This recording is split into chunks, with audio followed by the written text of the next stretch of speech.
नमस्कार आदाब, आप देख रहे हैं ओनली कॉड मेरा भाईंदर। कई वर्षों के बाद में मेरा भाईंदर शहरवासियों का सपना आज पूरा हुआ है।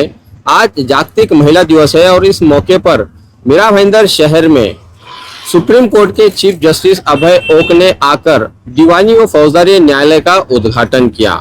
इस दौरान उन्होंने राज्य सरकार पर अपनी नाराजगी जताते हुए बताया कि शहर भर में जो इतने सारे होर्डिंग्स लगे हैं, इस उद्घाटन को लेकर उस पर कड़ी से कड़ी कार्रवाई करनी चाहिए थी, जो कि अनधिकृत थे। इसी के साथ साथ में जब राज्य सरकार के पास में न्यायालय से संबंधित कोई प्रस्ताव जाता है, तब न्यायालय के प्रस्ताव को सरकार गंभीरता से नहीं लेती है और उसमें अलग अलग क्वेरीज निकालती है। इस तरह की कई सारी नाराजगी भी जस्टिस अभय ओक ने अपने भाषण के दौरान यहाँ पर की। अपनी नाराजगी जाहिर करते हुए और कई मौकों पर राज्य सरकार की तारीफ भी जस्टिस ओक ने की है। आइए हम आपको उनके दिए गए बयान को हूबहू सुनाते हैं। मेरा भाईंदरच्या नागरिकांचं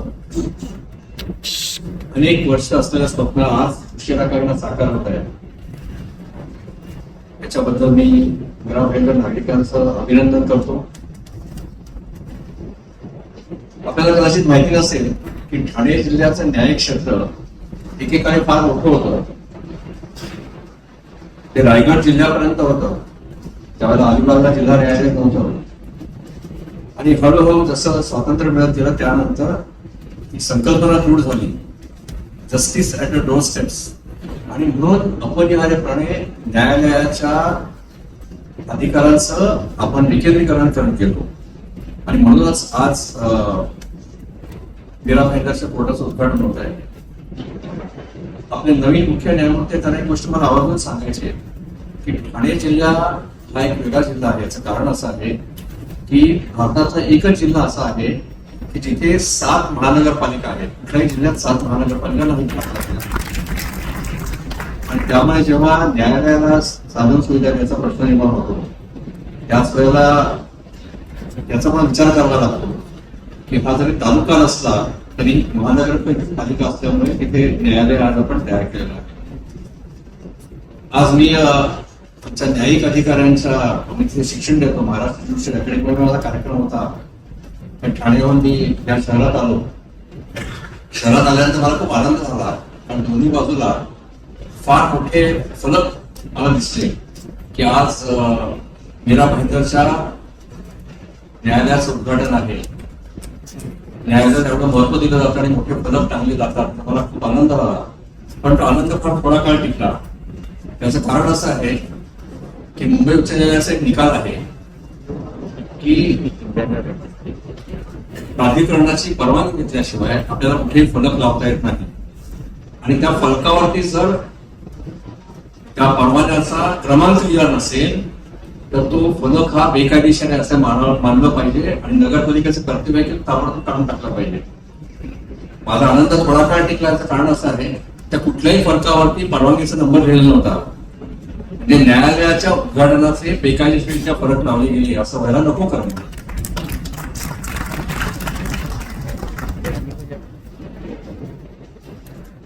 ही गोष्ट खूप चांगली झाली आज की दीपक प्रज्वलन किंवा असं काही करायच्या ऐवजी आपण घटनेचे जे आपली प्रस्तावना आहे, प्रियांबल आहे, त्याचं पूजन करून त्याला वंदन करून आपल्या कार्यक्रमाला सुरुवात केली। या घटनेने आपल्याला अनेक गोष्टी दिलेल्या आहेत। एक महत्वाची गोष्ट म्हणजे स्वातंत्र्य। त्या स्वातंत्र्यामध्ये अभिव्यक्ती स्वातंत्र्य आहे, आपले विचार व्यक्त करायला स्वातंत्र्य आहे, आणि त्या अभिव्यक्ती स्वातंत्र्यामध्ये आपला जो मीडिया आहे, आपली जी प्रेस आहे, प्रसार माध्यम आहे, त्यांचं स्वातंत्र्य फार महत्वाचं आहे। आणि एक न्यायाधीश म्हणून किंवा न्यायालयाचा न्यायव्यवस्थेचा भाग म्हणून मी नेहमी सांगत आलेलो आहे की हे प्रसार माध्यमांचं जे स्वातंत्र्य आहे ते स्वातंत्र्य टिकवून घेण्याची जबाबदारी, टिकवून ठेवण्याची जबाबदारी न्यायव्यवस्थेची आहे। परंतु मला एक गोष्ट आपल्याला आवर्जून सांगायची आहे, मी 21.5 वर्ष जवळजवळ न्यायाधीश म्हणून काम करतोय आणि माझं असं मत आहे की अनेक कटू गोष्टी या न्यायाधीशाने सांगितल्याच पाहिजेत। मला जरूर आज इथे मोठ्या संख्येने पत्रकार मंडळी आहेत आणि मुख्य म्हणजे समाज माध्यमाचे हे छायाचित्रकार आहेत, त्यांना मला आवर्जून सांगायचं आहे की हा कार्यक्रम हा राजकीय कार्यक्रम नाही, हा कार्यक्रम नटनट्यांचा कार्यक्रम नाही, न्यायालयाचे कार्यक्रम, या कार्यक्रमात शिस्त ही पाळलीच गेली पाहिजे. आणि अतिशय बेशिस्त वर्तन झालं सुरुवातीला, त्याचं मला मनापासून दुःख झालेलं आहे. आणि ते बेशिस्त वर्तन एवढं होतं, मगाशी आज उल्लेख झाला इथे की आज जागतिक महिला दिन आहे. मगाशी आम्ही तिथे त्या फलकाचं अनावरण करायला गेलो किंवा इथे चालत आलो, ही जी सगळी मंडळी गर्दी जमलेली होती त्यांनी अनेक महिलांना धक्काबुक्की केली, मी स्वतः पाहिलेलं आहे. आणि त्यामुळे एक न्यायव्यवस्थेचा घटक म्हणून मी सर्वांकडे दिलगिरी व्यक्त करतो. न्यायव्यवस्थेच्या कुठल्याही कार्यक्रमात असं व्हायला नको होतं. आणि अशा पद्धतीने जर छायाचित्रकार वागणार असतील तर न्यायालयाच्या कार्यक्रमाला त्यांना बोलवायचं की नाही याविषयी आपल्याला विचार करावा लागेल. तर न्यायालयाचे कार्यक्रम अतिशय शिस्तीने झाले पाहिजे. न्यायालयाची शिस्त ही वेगळी असते, याचं सर्वांनी गांभीर्याने लक्षात ठेवली पाहिजे. ही गोष्ट कधी विसरता उपयोगी नाही. दोन चांगल्या गोष्टी पण मला ऐकायला मिळाल्या आज. एक पहिली चांगली गोष्ट म्हणजे, मी आता थोडासा विनोदाचा भाग म्हणून सांगतो, फार गांभीर्याने घेऊ नका आपण ते. मी 21 वर्ष आणि 6 महिने दिनवेळा घटनात्मक न्यायालयात काम केलेलं आहे. आज पहिला दिवस असा आला की एखाद्या राजकारण्याने माझं मनापासून कौतुक केलं. आणि दुसरा धक्का शिंदे साहेबांनी दिला, तो पण माझा धक्का आहे. त्यांनी असं सांगितलं की न्यायालयांना पायाभूत सुविधा द्यायच्या असतात, इन्फ्रास्ट्रक्चर. आणि तो विषय जेव्हा मंत्रिमंडळात येतो तेव्हा त्याला कोणी विरोध करत नाही. माझ्या दृष्टीने हा फार मोठा बदल आहे. त्याचं कारण म्हणजे मी मुंबई उच्च न्यायालयाची जी इन्फ्रास्ट्रक्चर कमिटी असते, न्यायालयाला पायाभूत सोयी सुविधा देणारी समिती असते, त्याचा अध्यक्ष होतो. तेव्हाचा आमचा अनुभव काय होता की कुठलंही एखादा प्रस्ताव दाखल केला, मी कुठल्याही पक्षाच्या सरकारबद्दल बोलत नाही, मी महाराष्ट्र सरकारबद्दल बोलतोय. कुठलाही प्रस्ताव दाखल केला की त्याला उत्तर म्हणून एक 10-12 शंका काढल्या जायच्या. मी गमतीचा भाग सांगतो तुम्हाला. एका मोठ्या जिल्ह्याच्या ठिकाणी आम्ही प्रस्ताव सादर केला. ते 2 इमारती बांधायच्या होत्या, एक प्रशासकीय इमारत, एक न्यायालयीन इमारत. आपल्या सरकारने काय केलं, त्याच्यातल्या न्यायालयीन इमारतीला परवानगी दिली, प्रशासकीय इमारतीची परवानगी नाकारली. आणि त्यावेळेचं वातावरण असं होतं की महाराष्ट्रातली जवळजवळ 10 ते 12 न्यायालय, ठाणे जिल्ह्यातली 2 न्यायालय, एक नवी मुंबईचं आणि भिवंडीचं, की न्यायालयाच्या आदेशांमुळे बांधली गेलेली आहे. आपल्याला माहिती नसेल तर सांगतो, 2013 पासून ते 2016 पर्यंत त्यावेळेला आपला जो रोस्टर असतं, मुंबई हायकोर्ट असतं, त्याच्यामध्ये एक विषय असायचा, PIS and repetitions concerning court infrastructure. आणि त्यावेळेला हे जे काही इन्फ्रास्ट्रक्चर तयार झालेलं आहे, न्यायालयाच्या आदेश झाल्याशिवाय कुठेही काही घडत नव्हतं. आपले सन्माननीय मुख्य न्यायमूर्ती आलोकजी आराध्य हे तेलंगणाला, हैदराबादला मुख्य न्यायाधीश म्हणून गेले. 3 महिन्यामध्ये तिथल्या सरकारने 100 एकर जमीन त्यांना उच्च न्यायालयाची नवीन इमारत बांधण्याकरता दिली.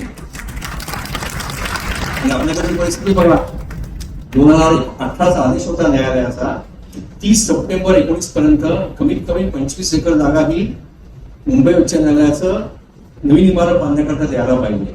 आज 2025 आता मार्च मध्ये होत आपण फक्त 4 का 5 एकर जागा दिलेली आहे. तर आनंदाची गोष्ट अशी की मी अजून एक उदाहरण देतो आपल्याला. मला आठवतं, एका जिल्ह्याच्या ठिकाणी, एका तालुक्याच्या ठिकाणी आम्ही न्यायाधीशांच्या 3-4 निवासस्थानं बांधली होती. निवासस्थानं बांधली होती, पण त्याला कंपाऊंड वॉल नव्हती. म्हणून आम्ही एक प्रपोजल सबमिट केलं की कंपाऊंड वॉल बांधण्याकरता परवानगी द्या. पहिला प्रश्न विचारला गेला की कंपाऊंड वॉलची गरज काय तुम्हाला. पण आता हे जे सांगितलं, पहिल्यांदा चव्हाणांनी सांगितलं की गेल्या 2-3 वर्षात फरक झालेला आहे. आणि तो जर फरक झाला असेल तर तो फार स्वागतार्ह आहे. कारण मी कर्नाटक उच्च न्यायालयात काम केलं, तिची परिस्थिती अशी होती की न्यायालयाने फक्त सुचवायचा प्रश्न, न्यायालयाने जे काय मागितलं ते दिलं जायचं.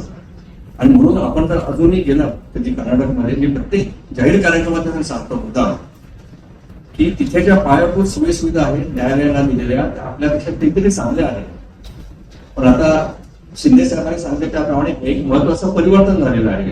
आणि थोडी मोठी घटना त्यांनी सांगितली आपल्याला की न्याय विभागाची जेव्हा प्रकरणं कॅबिनेट पुढे येतात त्याला कोणी विरोध करत नाही, त्याच्यासारखी चांगली गोष्ट नाही.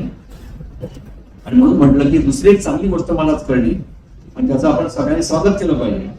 आणि मला आता आशा आहे की ह्याच्या पुढे न्याय खात्याचे जे जे काही विषय जातील सरकारकडे, ते शिंदे साहेबांनी आश्वासन दिल्याप्रमाणे कुठलाही विलंब न लागता ताबडतोब त्याच्या मंजुरी मिळेल अशी आपण सगळ्यांनी आशा बाळगायला हरकत नाही.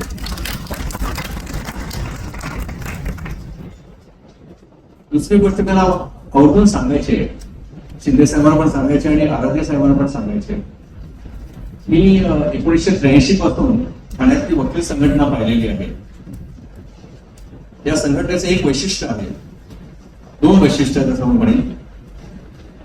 पहिलं वैशिष्ट्य म्हणजे शक्यतो या वकिलांच्या संघटनेने कधीही न्यायालयावर बहिष्कार घातलेला नाहीये, याचं मला आवर्जून कौतुक आहे. आणि दुसरी गोष्ट म्हणजे कधीही न्याय व्यवस्थेविरुद्ध वेडेवाकडे ठराव करणं असं कधीही त्यांनी केलेलं नाही. ही ठाण्याची जी वकील संघटना आहे ठाणे जिल्ह्याची, त्यांनी अतिशय सहकार्यच केलेलं आहे. आणि हे वर्तन उठून का दिसतंय पण मी सांगतो आपल्याला. मी उच्च न्यायालयाचे न्यायाधीश असताना मला जवळजवळ 10 वकील संघटनांविरुद्ध क्रिमिनल कंटेंटची कारवाई करावी लागली, कारण त्यांनी न्यायालयाच्या कामकाजावर बहिष्कार टाकला होता. तीच गोष्ट मला कर्नाटकमध्ये करावी लागली, तीच गोष्ट सुप्रीम कोर्टात बसून करावी लागते. 3 ते 4 वकील संघटना उच्च न्यायालयाच्या त्यांना मला नोटिसा काढाव्या लागल्या. पण ठाण्याच्या वकिलांनी कधी केलेलं नाहीये आणि ती परंपरा त्यांनी जरूर चालू ठेवावी. न्यायव्यवस्थेशी सहकार्य जर वकिलांनी केलं नाही तर चांगला न्याय ही संकल्पना कधी अस्तित्वात येणार नाही. आज खूप प्रयत्नानंतर इथे एक छान इमारत झालेली आहे आणि मगाशी सांगितल्याप्रमाणे लवकरच इथे आज एक न्यायाधीश आहे, 5-6 न्यायाधीश इथे येतील. जेव्हा नवीन न्यायालयाची इमारत निर्माण होते किंवा एखादं नवीन न्यायालय निर्माण होतं तर त्यावेळेला एक जबाबदारी आपल्या सर्वांवर पडते. सर्वांवर म्हणजे कोणावरती, न्यायाधीशांवरती पण आणि वकिलांवरती पण, की ज्याला आपण क्वालिटी जस्टिस म्हणतो तो क्वालिटी जस्टिस तिथे मिळाला पाहिजे. नुसती चांगली इमारत बांधून काही होत नसतं. त्या इमारतीमधून, त्या इमारतीत जे कामकाज चालतं, न्यायालय चालतात, त्या न्यायालयांनी चांगल्या प्रतीचा न्याय हा आपल्या नागरिकांना दिला पाहिजे. आपण आज घटनेची प्रस्तावना वाचली, त्या घटनेच्या प्रस्तावनेत जस्टिस ही संकल्पना आहे आणि 75 वर्ष घटनेला झाली. त्यामुळे न्याय ही जी संकल्पना आहे ती घटनेचा गाभा आहे. आणि म्हणून आपण जेव्हा अशा तऱ्हेचे उपक्रम किंवा अशा तऱ्हेच्या गोष्टी साजऱ्या करतो, एका नव्या इमारतीचं उद्घाटन, तेव्हा आपल्यावरची जबाबदारी वाढते. जबाबदारी अशी वाटते की चांगल्या कालपर्यंत मिळत होता त्याच्यापेक्षा चांगल्या पद्धतीचा न्याय आपल्याला मिळाला पाहिजे, नागरिकांना मिळाला पाहिजे, लवकर मिळाला पाहिजे. जेव्हा मी लवकर मिळाला पाहिजे असं म्हणतो तेव्हा आपण एक गोष्ट लक्षात ठेवली पाहिजे, न्याय कधी घाईघाईने पण द्यायचा नसतो, लवकर द्यायचा असतो. दोन्ही गोष्टींमध्ये फरक आहे. तर हे न्यायालय झाल्यानंतर माझी अपेक्षा अशी आहे, जशी चव्हाण साहेबांनी सांगितलं की अशा छोट्या ठिकाणी 2 वकील संघटनांची काही गरज नाहीये. पण माझी खात्री आहे की हे जे काय झालेलं आहे फार दिवस टिकणार नाही. कारण वकील वर्गावरची आता जबाबदारी आहे की हे नवीन न्यायालय जे निर्माण होईल तिथे आपण सर्वांनी मिळून असा प्रयत्न केला पाहिजे ते ॲरियस फ्री कोर्ट झालं पाहिजे. आता ॲरियस फ्री म्हणजे काय? ॲरियस फ्री म्हणजे 4 वर्ष तुमने 5 वर्ष तुमने असे खटले प्रलंबित राहता उपयोगी नाही, असा आपण सर्वांनी मिळून निर्धार केला पाहिजे. दुसरी गोष्ट म्हणजे एक गोष्ट मला आवडून सांगायची वाटते, ती म्हणजे जेव्हा एखादं नवीन न्यायालय तयार होतं त्या न्यायालयाची आणि न्यायालयाच्या परिसर अतिशय स्वच्छ ठेवणं हे आपल्या सगळ्यांचं कर्तव्य असतं.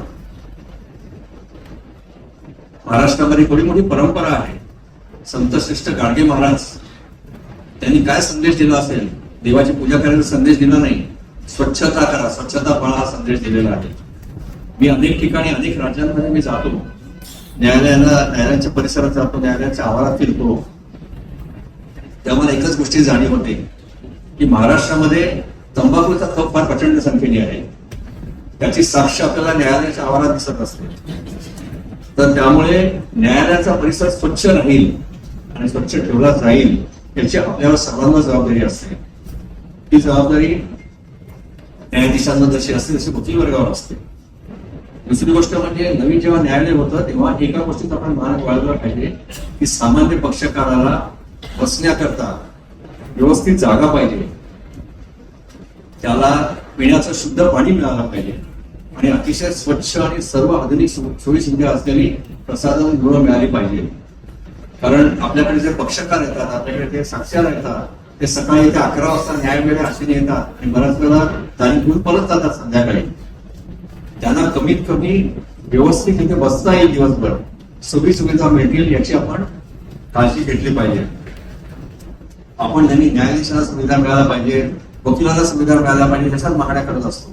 तर पहिली मागणी ही झाली पाहिजे की सामान्य पक्षकार येतो तो एखाद्या दुचाकी येत असेल त्याला व्यवस्थित दुचाकी ठेवण्याकरता पार्क करण्याकरता जागा मिळाली पाहिजे, बसायला जागा मिळाली पाहिजे, मुख्य म्हणजे चांगली प्रसाधनगृह आणि स्वच्छ पिण्याचं पाणी मिळालं पाहिजे. ह्या गोष्टींवरती आपण भर दिला पाहिजे. का आपल्याकडे होतं असं मगाशी शिंदे साहेबांनी उल्लेख केला की तारीख ते पारीख असं म्हणतात. तारीख ते तारीख का पडते, का मिळते, ह्याला बरीच कारणं आहेत. ती कारणं वेगळी आहेत. त्याचं एकच कारण मी आपल्याला सांगू इच्छितो शिंदे साहेबांना. मला फार आनंद झाला मगाशी म्हणाले ते की 2000 न्यायाधीशांची अतिरिक्त पदं त्यांनी क्रिएट केलेली आहेत. 2016 मध्ये सर्वोच्च न्यायालयाने एक आदेश दिला. त्या आदेशामध्ये न्यायाधीशांची संख्या कशी असावी आणि किती असावी आणि त्याचं गणित कसं करायचं याविषयी काही आदेश दिले होते. आणि त्या आदेशाला असं म्हटलं होतं की प्रत्येक उच्च न्यायालयाने त्यांची जी समिती असते त्या समितीमार्फत त्याप्रमाणे गणित करावं आणि शासनाकडे एक प्रस्ताव दाखल करावा की इथे या राज्यामध्ये जिल्हा आणि तालुका एवढे न्यायाधीश पाहिजे, अतिरिक्त जागा किती पाहिजेत, अतिरिक्त पदं किती पाहिजेत. 2017 मध्ये मुंबई उच्च न्यायालयाच्या एका समितीने,